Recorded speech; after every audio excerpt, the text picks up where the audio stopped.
నమస్తే జనబేరి న్యూస్ కి స్వాగతం. నా పేరు యశ్వంత్. తెలుగుదేశం ప్రభుత్వంలోనే మహిళలకు అన్ని రంగాల్లో ప్రాధాన్యత కల్పించడం జరిగిందని పలమనేరు ఇందులో అమర్నాథ్ రెడ్డి పేర్కొన్నారు.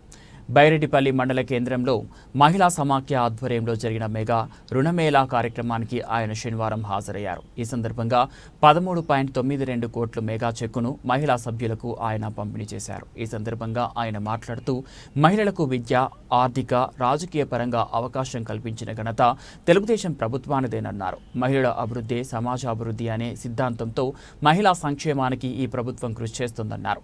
మహిళలు ఆర్థికంగా, సామాజికంగానే కాక పారిశ్రామికంగా ఎదగాలని తెలిపారు. మహిళల కోసం నాడు ఎన్టీఆర్ ఎన్నో సంక్షేమ కార్యక్రమాలను చేపట్టి వారి అభ్యున్నతికి బీజం వేశారని వివరించారు. తదనంతరం ముఖ్యమంత్రిగా చంద్రబాబు సైతం మహిళల కోసం ఎన్నో సంక్షేమ పథకాలను ప్రవేశపెట్టి వారి అభివృద్ధికి కృషి చేశారన్నారు. ప్రధానంగా దీపం పథకంతో పాటు డ్వాక్రా గ్రూపులను ఏర్పాటు చేసి మహిళలు స్వశక్తితో రాణించేలా చేశారన్నారు. మహిళలు ఆర్థికంగా రాణించినప్పుడే సమాజం అభివృద్ధి చెందుతుందన్నారు. అందులో భాగంగా మహిళలు పారిశ్రామికంగా ఎదగాలనే ఉద్దేశంతో ప్రభుత్వం అనేక పథకాలను చేపడుతోందని, ఇంటికో మహిళా పారిశ్రామికవేత్తగా ఎదగాలన్నదే కూటమి ప్రభుత్వ లక్ష్యమని ఆయన పేర్కొన్నారు. మహిళలు ఆర్థిక శక్తిగా భవిష్యత్తులో ఎదగాలని బ్యాంకర్లు మహిళలకు విరివిగా రుణాలు అందించి వారితో పాటు సహకరించాలని ఆయన కోరారు. ఈ కార్యక్రమంలో మండల పార్టీ అధ్యక్షులు కిషోర్ గౌడ, ప్రధాన కార్యదర్శి సుబ్రహ్మణ్యం శెట్టిలతో పాటు జనసేన నాయకులు దిలీప్ కుమార్లతో పాటు నాయకులు, కార్యకర్తలు మరియు ఎంపీటీఓ రాజేంద్ర బాలాజీ, తహసీల్దార్ మాధవరాజు, డిపిఎంయు హరికృష్ణారెడ్డి, ఏపీఎం సాయిలత మరియు సిబ్బంది ఉన్నారు. దయచేసి సంఘ సభ్యులు కూడా వెనకాల స్టేజ్ల దగ్గర కొంచెం ముందుకు తీసుకుని వచ్చి ఎన్నో లేకుండా నీటిలో కూర్చోవలసిందిగా మరీ కోరుకుంటున్నాం. ఇప్పటికే చాలా చెట్లయింది.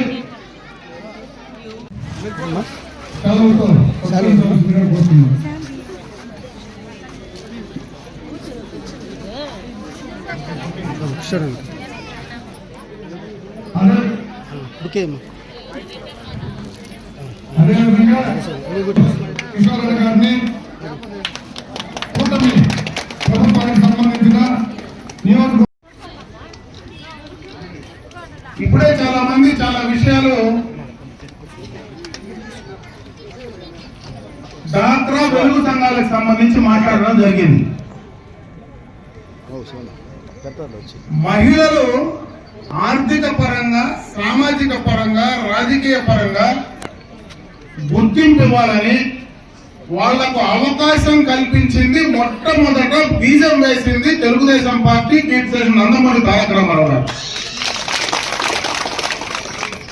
ఆ తర్వాత మహిళా సోదరిమణులు కూడా, అంటే జనాభాలో సగశాతం ఉండేటువంటి మహిళలు విద్యాపరంగా, ఆర్థిక పరంగా ముందుకు వస్తే, ముఖ్యంగా ఆర్థిక పరంగా వాళ్ళ స్వశక్తితో వాళ్ళు నిలబడగలిగితే మన దేశం, కుటుంబాలు ముందుకు పోతాయనేటువంటి దూరదృష్టితో ఆనాడు డాక్రా సంఘాలు ఏర్పాటు చేసింది తెలుగుదేశం ప్రభుత్వం, చంద్రబాబు నాయుడు గారు అని చెప్పి ఈ సందర్భంగా మీ దృష్టికి తెస్తా ఉన్నా.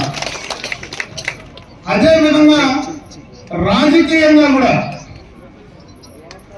మీ అందరికీ రాజకీయంగా స్థానిక సంస్థల్లో 33% రిజర్వేషన్ కల్పించి ఈ రోజు సర్పంచులుగా, ఎంపీటీసీలుగా, మండల ప్రజా పరిషత్ అధ్యక్షులుగా, జెడ్పీటీసీ సభ్యులుగా, జిల్లా ప్రజా పరిషత్ చైర్మన్లుగా, మున్సిపల్ చైర్మన్లుగా, కౌన్సిలర్లుగా, కార్పొరేటర్లుగా అవకాశం కల్పించింది మొట్టమొదటిగా తెలుగుదేశం ప్రభుత్వం అని చెప్పి సందర్భంగా మీ దృష్టికి తెస్తా ఉన్నా.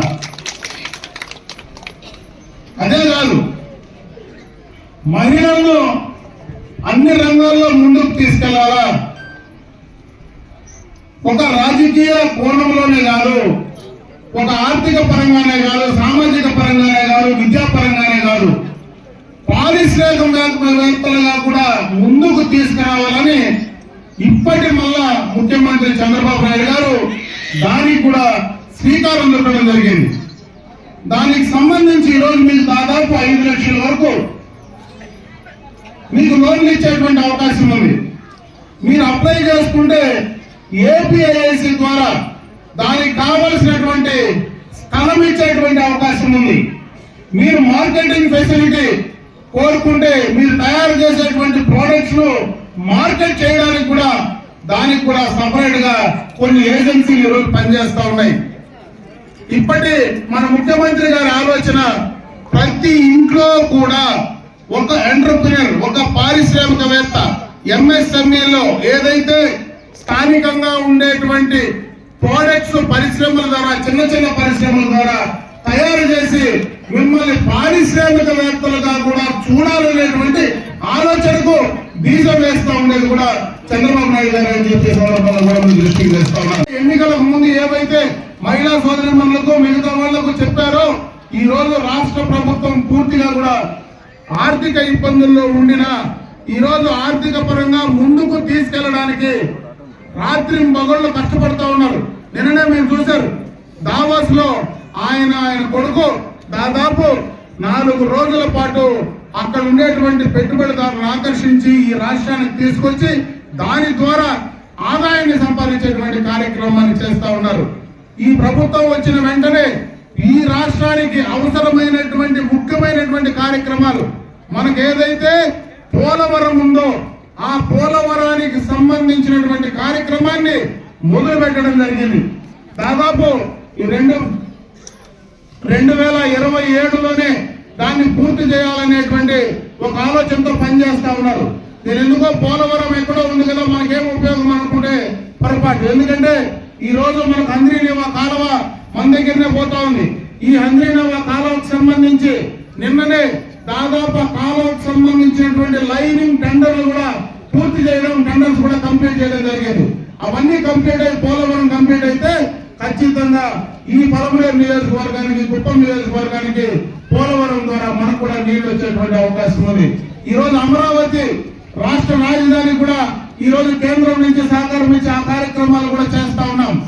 అదే విధంగా మరి ఈ రోజు ఏదైతే విశాఖ రైల్వే జోన్ అవన్నీ మనకు అవసరంలా, కాకపోతే ప్రధానంగా ఈ రాష్ట్రానికి అవసరమైనవి విశాఖ రైల్వే జోన్ కావచ్చు, విశాఖ స్టీల్ ప్లాంట్ కావచ్చు, అమరావతి కావచ్చు, అదే విధంగా పోలవరం కావచ్చు. ఈ రాష్ట్రానికి తలమానికమైనటువంటి 4 కార్యక్రమాలు ఈ 6-7 నెలల లోపలనే పూర్తి చేసి చంద్రబాబు నాయుడు గారు అందించే కార్యక్రమాన్ని తీసుకుంటా ఉన్నారు. వీటి ద్వారా రేపు రాబోయే కాలంలో మనకు ఆదాయం జనరేట్ కాబోతా ఉంది. ఆదాయం జనరేట్ అయితే ఆనాడు ఎప్పుడో 1984లో ఆ రోజు ఎన్టీ రామారావు గారు మొట్టమొదటిగా మహిళలకు ఆస్తిలో సమాన హక్కు కల్పించారు. ఆ రోజు మహిళలను కూడా ముందుకు తీసుకొచ్చారు. ఆ తర్వాత చంద్రబాబు నాయుడు గారు మహిళలను గుర్తించినటువంటి సందర్భాలను ఒక చేస్తా ఉన్నా. ఇవన్నీ ఆనాడు చేస్తే ఆ తర్వాత కూడా చాలా ప్రభుత్వాలు వచ్చాయి. ఆ తర్వాత కాంగ్రెస్ ప్రభుత్వం వచ్చింది. కాంగ్రెస్ ప్రభుత్వంలో ఎంతో మంది ముఖ్యమంత్రులు వచ్చారు. తర్వాత వైఎస్ఆర్ ప్రభుత్వం వచ్చింది, దాంట్లో ముఖ్యమంత్రి కూడా వచ్చాడు. ఎంత మంది ముఖ్యమంత్రులు వచ్చినా, ఎన్ని రాజకీయ పార్టీలు వచ్చినా, ఎన్ని ప్రభుత్వాలు వచ్చినా ఆనాడు ఏదైతే నందమూరి తారక రామారావు గారు వేసిన బీజం ఏ నాయకుడు, ఏ ప్రభుత్వం వెనక్కి తీసుకునేటువంటి పరిస్థితి లేకుండా ఉందంటే దానికి కారణం ఆ రాజకీయ నాయకులే కదా. అప్పుడే సుబ్బు చెప్పినాడు ఒక మాట, ఈ రోజు మేము ఏదో బ్యాంకులకు పోతే అప్పటికైతే నువ్వేం పెడతావు, నీ దగ్గర ఏం ఆస్తుంది, ఏం తాకట్టు పెడతావు అని మమ్మల్ని పురుషులను అడుగుతా ఉన్నారు. అదే మీరు మహిళలపై బ్యాంకుకు పోయి నాకు అప్పు కావాలంటే మీరు అప్పు అడగాల్సిన పనిలే. ఈ రోజు ఒక సంఘానికి 20 లక్షల రూపాయలు ఏ మాత్రం తనఖా లేకుండా మీకు అప్పిస్తా ఉన్నారంటే అది ఆనాడు ఏ బీజం వేసినటువంటి ఆ ప్రభుత్వ నాయకులే కాదు, ఆ తర్వాత వచ్చిన ప్రభుత్వాలే కాదు, మీరు తీసుకున్నటువంటి అప్పు అనా పైసలతో కూడా తిరిగి కడతా ఉన్నారు. కాబట్టి మీ వెనక్కు బ్యాంకులు పరిగెత్తా ఉన్నాయి, లేకపోతే బ్యాంకులు మీ వెనక్కి పరిగెత్తావు. అప్పు తీసుకొని మామూలుగా కట్టకుండా ఉంటే ఈరోజు మేము అడిగితే మాకెవరు అప్పేరు, అదే మీకు ఎందుకు ఇస్తా ఉన్నారు? తీసుకునేటువంటి అప్పు తిరిగి అనా పైసలతో కడతా ఉన్నారు కాబట్టి మీకు అప్పిస్తా ఉన్నారు. అంటే ఆ ప్రతిభ, అది ఆ యొక్క అవకాశం మీరు మీ ద్వారానే, ఆ నమ్మకం మీరు బ్యాంకులు కల్పించారు. కాబట్టి ఆ ఘనత మహిళా సోదరి మనల్ని అని చెప్పే సందర్భంగా కూడా మీరు దృష్టికి తెస్తా ఉన్నారు. ఎంతమంది రాజకీయ నాయకులు, ఎన్ని రాజకీయ పార్టీలు ఎన్ని మాట్లాడినా కూడా పూర్తిగా కూడా మీరు సక్రమంగా చేసుకుంటున్నారు. కాబట్టి ఈ రోజు అవన్నీ కూడా ఉపయోగపడతా ఉన్నాయి.